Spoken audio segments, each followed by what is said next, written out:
kasih atas saksikan berita kepada rakyat. Nama saya Maiman. Topik kami pada hari ini ialah kepentingan media massa dalam pemantapan kesepakatan nasional Malaysia. Malaysia terdiri daripada berbagai kaum. Pada masa ini, media massa semakin canggih dan mudah mempengaruhi pikiran kita. Pada 13 April 2012, selepas dibebaskan daripada tuduhan memandu secara melulu atau berbahaya oleh Mahkamah Magistrate Johor Bahru pada tahun 2019, Sam Keating, pemandu yang terlibat dalam kemalangan 2017, dijatuhi hukuman penjara 6 tahun oleh Mahkamah Tinggi Johor. Marilah kita bincangkan kes tersebut dengan kawan kita. Selamat datang, saya Jokowi. Pertama sekali, marilah kita memahami tentang kes ini. Kes ini terlibat satu pemandu dan 8 remaja yang mati kerana terlanggar oleh kereta semasa memayang basikal di Lebuh Raya pada waktu 3 malam. Namun, Sam Keating mempertahankan diri bahawa dia tidak tahu akan terdapat banyak remaja mengayuh basikal pada masa itu. Sebaliknya, hakim berkata bahawa dia sepatutnya memandu dalam had laju bawah 50 kph kerana mengetahui kawasan tersebut kurang cahaya pada waktu kira-kira 3:20 setiap malam. Selepas kes tersebut dilaporkan, berbagai kaum mempunyai fikiran sendiri. Mari kita bersama wartawan berita 3 di Taylor University Lakeside Campus untuk memahami fikiran dan berbagai kaum.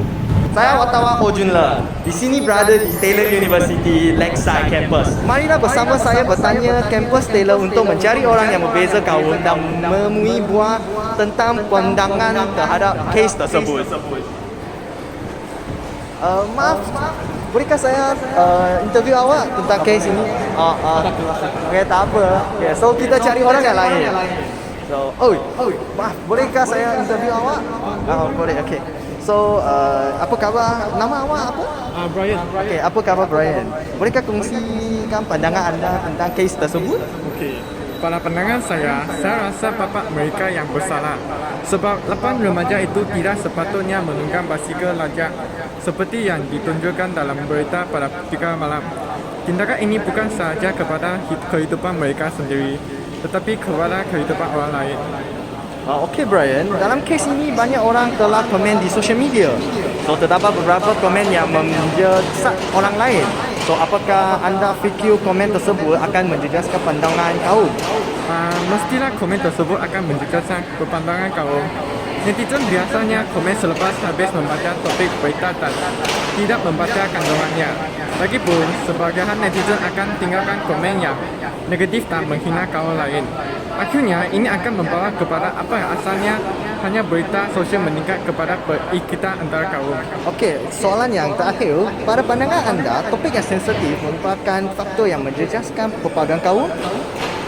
Pada pandangan saya, tidak dapat dinafikan bahawa topik yang sensitif akan mempengaruhi fikiran kita terhadap kaum lain.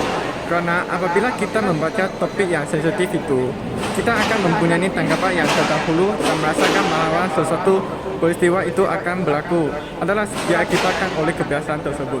Okey, terima kasih Brian untuk mengkongsikan. Sekarang kita boleh dengar pandangan dari kaum Melayu. Apa khabar Rashida? Bolehkah kongsikan pandangan anda tentang kes tersebut? Okay. Pada pandangan saya, kes tersebut ialah kemalangan lalu lintas yang tidak disengaja dan tidak ada hubungannya dengan masalah kaum. Hanya kerana pelakunya ialah orang Cina dan orang yang mati dan cedera ialah orang Melayu, kes ini berkembang dari kemalangan lalu lintas yang menyedihkan menjadi kecelakaan yang meningkatkan konflik kaum. Saya rasa bahawa konflik tersebut adalah tidak diperlukan. Kita harus fokus pada kebenaran masalah ini sehingga semua orang boleh dibersihkan. Okey, Rashida. Dalam kes ini, banyak orang telah komen di media sosial. Terdapat beberapa komen yang menyesak orang lain. Adakah anda fikir komen tersebut akan menjejaskan perpaduan kaum? Bagi saya, ya. Saya percaya bahawa komen-komen tersebut akan menjejaskan perpaduan kaum.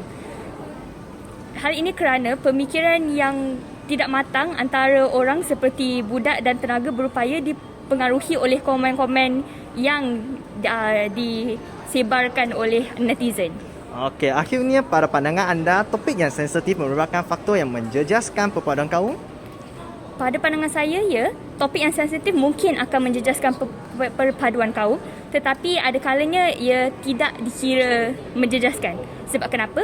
Selama ini, masyarakat bijaksana dalam menilai suatu masalah, maka hal itu tidak akan naik ke tingkat konflik antara kaum. Seringkali, konflik antara kaum disebabkan oleh stereotip. Oleh sebab itu, masyarakat perlu menjaga pemikiran mereka agar menjadi jernih dan mempertimbangkan keharmonian antara satu sama lain. Okey, terima kasih Rashida. Okay. Okey, selepas mendengar kaum dari Melayu dan Cina, marilah kita mendengarkan pandangan dari kaum India.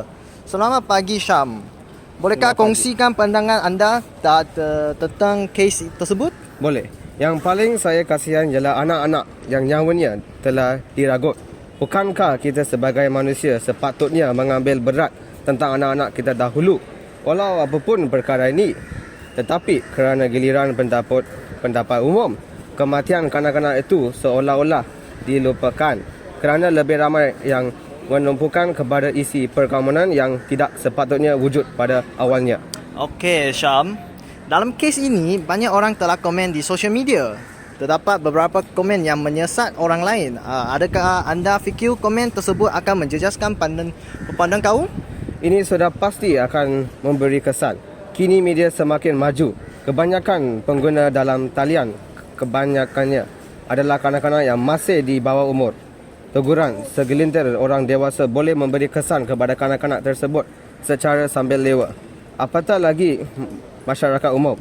Lebih-lebih lagi banyak berita media sosial berdasarkan berita palsu. Ramai orang percaya apabila mereka melihat berita dan kemudian membuat ucapan rambang di internet tanpa mengetahui fakta. Okey, akhirnya, pada pendapat anda, topik yang sensitif merupakan faktor yang menjejaskan perpaduan kaum? Saya rasa begitu. Malaysia sentiasa berdiam diri mengenai topik sensitif dan tidak ada rancangan yang betul untuk mengubahnya. Jadi apabila berlakunya insiden perkauman dapat dilihat terdapat jarak yang tidak dapat dilihat antara kaum, saya berasa kasihan untuk itu. Okey, terima kasih Syam. Terima kasih. Kita mendapati ketiga-tiga orang yang kita temu buah itu mempunyai fikiran yang tidak sama. Namun mereka mempunyai identiti yang sama, iaitu mudah terpengaruhi oleh berita palsu dan komen yang kurang memantang di internet. So, perkara ini memberitahu kita bahawa masalah media sosial memang akan menyebabkan perpaduan kaum. So, kita mestilah mengatasi masalah tersebut untuk menggalakkan perpaduan kaum dimunaskan. Marilah kita balik ke berita perpaduan rakyat. Terima kasih Junle. Negara yang mempunyai berbilang kaum sangat memerlukan usaha-usaha untuk memupuk perpaduan kaum bagi membina negara yang harmoni. Oleh itu, netizen haruslah memberi perhatian untuk menyemak semula topik berita tersebut dan jangan terberdaya dengan tajuk yang sensitif. Sebab komen yang tidak wajar akan menimbulkan konflik antara pelbagai kaum. Selain itu, pak kata pepatah, melentur buluh biarlah dari rebungnya. Anak-anak mestilah diajar untuk belajar tentang perbezaan budaya antara kaum melalui internet supaya mengelak daripada menyentuh raja satu sama lain semasa berbualan. Akhir sekali, Kementerian Kehakiman juga telah melaksanakan undang-undang yang lebih tegas untuk membawa ke muka pengadilan mereka yang menyebarkan khabar angin di internet yang merosakkan keharmonian, reputasi dan menyentuh topik sensitif semua kaum demi mengekalkan pembangunan harmoni negara kita. Terima kasih.